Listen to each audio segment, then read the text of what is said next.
Welcome, this is Dr. Benzinger on Health with secondopinion.org. Environmental toxins and their role in developing disorders in children is something we're covering today. There are growing concerns that environmental toxins may play a larger role in children's development disorders than previously thought. This outcome came from a recent conference focused on the prevention of childhood diseases of the original environmental causes.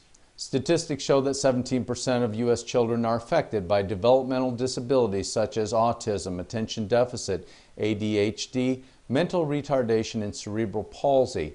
Yet the cause of most of these disorders is unknown. In fact, Dr. Philip Landegren, director of the Center of Children's Health and Environment, states that 70 to 75% of childhood developmental disorders have no known cause. Trying to determine the degree that chemicals are affecting this is something that he is aimed at.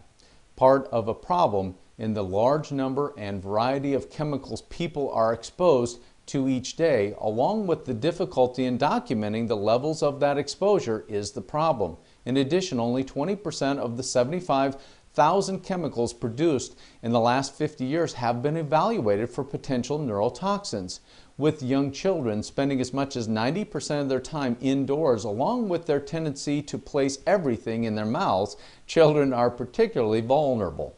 Although the effects of extreme toxic poisons, such as high levels of mercury poisoning, are fairly easy to recognize, low levels of exposures produce symptoms that are even more subtle, especially in small children. That makes connecting the dots considerably more difficult.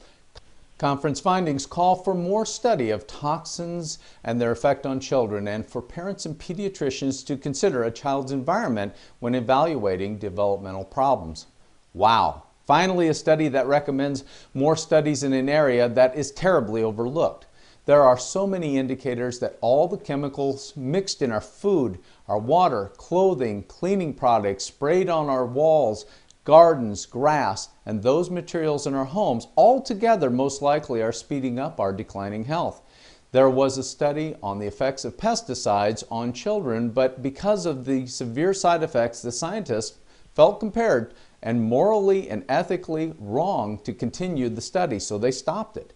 This should have put us on a national campaign to be able to protect our children and ourselves. Frankly, if they can't provide safety checks on the chemicals that they're putting into my life, I don't want to have those chemical exposures to my children until those safety studies are done. And in this country, unfortunately, until the chemical actually harms someone, we don't have to do that. So you're going to have to represent yourself when it comes to these situations and eliminate these things from your child's environment for their safety and protection.